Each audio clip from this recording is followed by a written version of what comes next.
Now, it was one of the trickiest demolition jobs ever attempted in a city centre. But early Sunday morning, 21 storeys of tower block were turned into rubble, leaving neighbouring buildings untouched. Our science correspondent David Gregory Kumar went behind the scenes to find out exactly how it was done. Say goodbye to the Stafford Tower.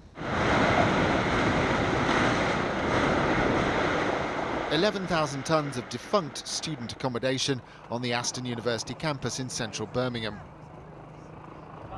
And when the dust cleared, a neat pile of rubble between two untouched buildings. So how did they do that?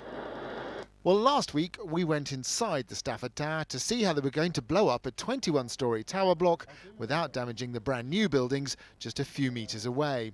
Yes, this is a very tricky demolition. It's quite mind-boggling as to the science that goes into this, and when it's over we'll breathe a big sigh of relief on this one.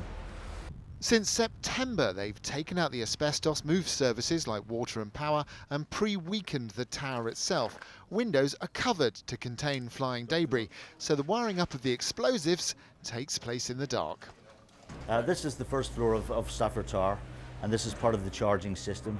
We have the primary detonator, a backup detonator as a contingency. These actually set off the charges, and then this will eventually set off the charge in each of the holes within the concrete component, causing the required collapse of the building. This is the video that convinced the university demolition was an option. The experts certain they could fire the explosives so that the building would topple forward with a slight twist into the gap between its neighbours, leaving them untouched. So these buildings are 6 metres away from the collapsing tower. To stop the rubble hitting them and spreading out at the bottom, well, these giant containers are actually attached to the collapsing building with these big steel cables. That'll all be pulled in as the building collapses down and will actually mean that none of the rubble will hit anything nearby. And all that preparation paid off as the demolition went off without a hitch. David Gregory Kumar, BBC Midlands Today, Birmingham. Now, let's turn to sport.